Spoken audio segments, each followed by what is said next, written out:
man who holds the 17th pick in the NFL draft, the general manager of the Atlanta Falcons, Thomas Dimitroff, here on the Rich Eisen Show. How are you, Thomas? I am doing well. Ninth season, going into my ninth season as a general manager. Doesn't that make us feel old? It does, Thomas. It really does. I remember when you were just beginning to do this gig, and now look at you. You're almost in your second decade of doing it in Atlanta. I'd like you to play role of analyst first, though, if you will. Of course. Your old buddy Les Snead, Trader Les, as he's known, out in Los Angeles, trades damn near half of every draft pick in the history of humankind to move up from 15 to 1, and is now with the rest of the Rams organization talking about as if there's still a decision to be made.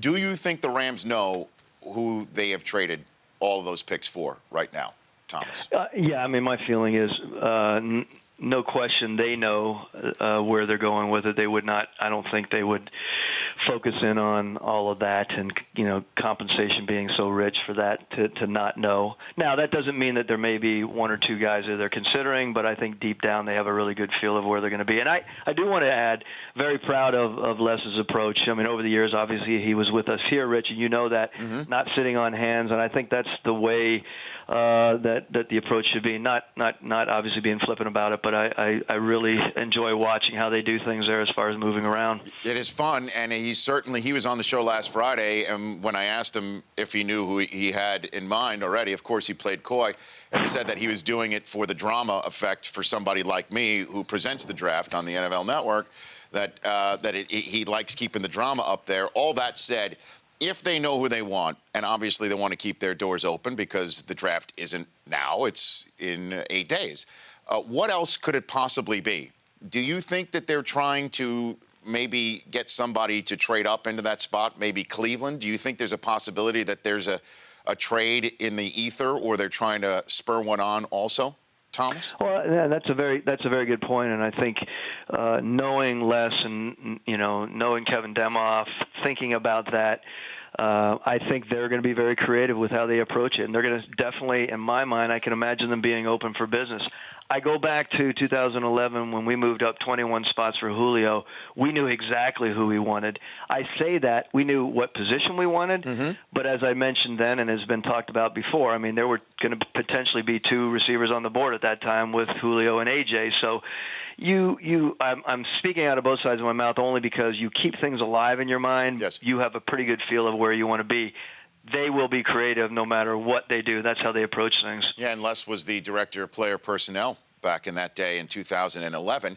And so how long did that trade take for you to make to trade up all of those spots, Thomas? It's interesting. I was talking with Tommy Heckert, who was a GM at the time, and we had been probably talking for about a month prior to, truly honing in on the last week and talking compensation. Compensation was probably set halfway through about middle of the week before, and we were kind of teetering a little bit. But I always believe when you're doing a trade, if you trust someone, you know that you can cut to the chase and you're not BSing each other, and that's such an important part of doing deals in the NFL. I think it's you have to feel like you're being respected and that you are not being taken advantage of, and we always feel that that's important. So you obviously don't have an interest in a quarterback. You've got an excellent one under center for you. And you're sitting there at 17. That's not what we're going to use your pick on. So it's easy for me to ask if you can break down Goff and Wentz for me and their abilities to maybe be franchise quarterbacks worthy of the number 1 or number 2 overall pick in this draft, Thomas. I mean, as you know, and we've talked about this time and again, and everyone does, about going as your quarterback goes and how important it is going to be, not only for the ability to spin the ball, not only the on-the-field stuff, but how important it is for an organization to have that guy who's going to come in, take charge appropriately. One of the things I said about Matt Ryan, and I think I have always said that he had incremental leadership ability, meaning with each stage along the journey, he's taken more of a step as a leader instead of thumping his chest when he came through the door that he was the guy. I think both of these guys have an understanding of that as well, so they don't come in and they just think that they're going to run roughshod over everyone and take control of everything. And I think that's very important. It's one of the salient points that both of these guys possess that I think is really important for an organization that needs a quarterback. Thomas Dimitroff joining me here on the Rich Eisen Show, Falcons general manager. Do you have an idea of who you might take 17th overall right now? What does your draft board look like for something right there in the middle of the first round? I think in the middle of the first round, I think people think that it's a boring area to be in, and I don't. There's a lot of action going on from the standpoint of, there could be 4, 5, or 6 people that we really have in our sights, and it could be at numerous positions, of course. And I think that's a fun place to be, only because it gives you an opportunity to truly think about moving back if it does present itself. We only have 5 picks, as you know, this year. Unfortunately, we lost our 5th-round pick to the noise gate thing that came up, which obviously had nothing to do with football operations. But we unfortunately lost that, and then we traded away our 6th for Andy Levitri last year. So point being, we're in an interesting spot where we really want to capitalize on those first 4 picks, and then we have a 7th round. Number of positions we still need. We're well on the way, we think, to put together this roster that feels really good for Coach Quinn. We've communicated a lot about what our needs are. We did some aggressive things in free agency with a center and with another receiver to replace Roddy White. So gives us a really cool view of where we are in the draft at 17. And what about... That's a rambling way of saying I do know where we may be going, yes. No, but in terms of that, though, what if you don't get the players that you've already identified that would be suitable for 17? Have you already sussed out your vantage point as being a pressure point in the draft where suddenly 17 is a valuable pick for somebody else? Have you already checked on the trade aspects of that right now?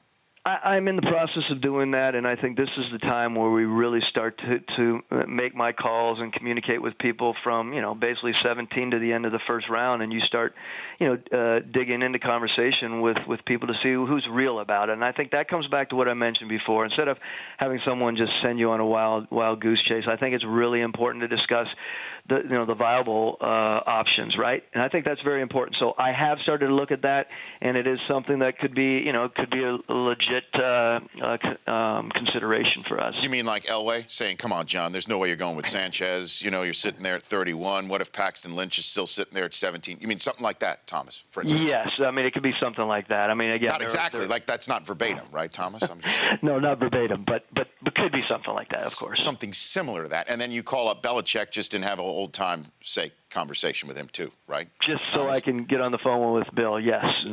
Just to talk exactly. with him. Okay. Thomas Dimitroff here on the Rich Eisen Show. In terms of draft picks in the past, I just would love to you to say, which draft choice are you most proud of from your 9 years where you say, you know what, I nailed that one. We nailed that one. I think there are 2 right now that we're really proud of as an organization, and we did. Obviously it's Matt Ryan. We think that he is a premier type quarterback.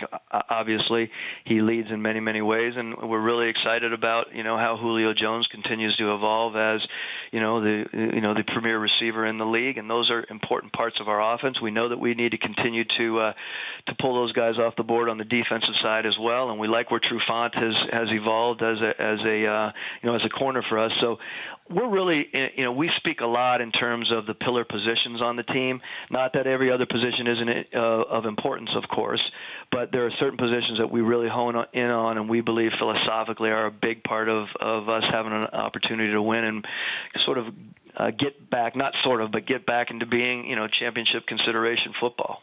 And what about the one that bothers you to this day that didn't work out, that you thought should have? Well, I've been public about it. It probably has to do with our 2nd round pick of Peter Kahns, and it's a discussion point because we knew we needed an offensive lineman at that point. It was a year after the Julio pick, so we didn't have a 1st round pick, and we pressed it to get an O lineman in here to continue to build a fortress around Matt, and that was unfortunately one that did not work out as we planned. And what about one that you say, you know what, I should have taken this guy when we had the chance? You got one of those, the one that got away? I think yes. I really do believe that was the 2nd draft that I was involved here as a general manager in 2009 when we drafted Parade Jerry. Unfortunately, he had an injury that set him back in his career, and I think it was the Matthews pick. That was a few picks behind us. We weren't sure that he was a system fit for us, and what it did for me, like I'm learning today, going into my 9th year, there's always stuff we learn, and I realize that with guys that are that good, you can utilize, and we'll find a place for Clay Matthews, right? Yeah. So Clay could have. When you see Clay do his business in Green Bay, sometimes you're just. That's the only reason I'm not saying that to rub it in. I'm just trying to give people who are listening and watching this the idea of what it's like to be a general manager in this league. Yeah. We're watching a game. We're seeing a guy sacking. We're seeing a guy do his thing, and you're thinking about he could have been ours. Is that the way I it think goes? and some background on that very quickly, which will shed insight, is when you go into a draft and you start thinking about where your needs are. We needed an interior force, a guy who could get upfield, and we were looking at really trying to solve that issue that we had along our defensive front, not necessarily on the outside at that point. We had John Abraham still here who was producing well, so we were really focused on trying to fortify our interior. And so in other words, you didn't have those feelings until Dom Capers moved him inside, is what you're saying, Thomas. Yeah, I mean those are the kind of things that come up, and I just think for us when we're building our team, we're really focused. We are needs based. It doesn't mean we'll pass up excellent players, but at times you really need to focus on what you needed. We drafted an interior defensive lineman in Parade Jerry at that moment because we thought that was the next building block, because the year before we took a couple other defensive positions. We took a safety. Obviously, we took a linebacker in Curtis Lofton. So we were building around it. We just needed someone stout inside. And lastly for you, Thomas, I appreciate you taking the time. I know you're a fashion-conscious man. And we always talk about the draft choices, picking out their suits for draft day. You know you'll be on Falcons Cam on NFL Network's coverage. You know it. You know Mr. Blank sits there. He's always suited and booted. Do you have your draft night duds already picked out, Thomas? You know what? I do not. I appreciate you complimenting. I know that you were walking around the Super Bowl with some really interesting color sweaters on and such, and you were always very keen on that. So I want to throw the compliment back at you because I know it's something that's important to you as well. And I appreciate you, again, picking up the phone, not only to talk, but literally picking up the phone and not speakerphoning me in this conversation, Thomas. I really appreciate that. That has much more to do with, again, the 9 years in this role where I realize what is right and what's wrong, and you do not do that to the venerable Rich Eisen. Well, actually, for old time's sake, will you put me on speakerphone to say goodbye just for old lang syne? Will you do that for me? I would appreciate that. Let me try it right now. Here we go. Here's Thomas Dimitroff. Rich, are you there? Oh, I am. Yes, Thomas. Can you hear me? I appreciate, yes, I can hear you, and I appreciate that you're allowing me to revisit my youth in this profession as a general manager. Well, you're all grown up, Thomas. There's no question about it. And I appreciate you taking the time. If you can hear me on the phone right now, thank you. Appreciate it. You have a good one. I really appreciate you. You're the man. Have a great draft. Thanks. That's Thomas Dimitroff, Falcons general manager. The Rich Eisen Show, weekdays at noon Eastern on Audience.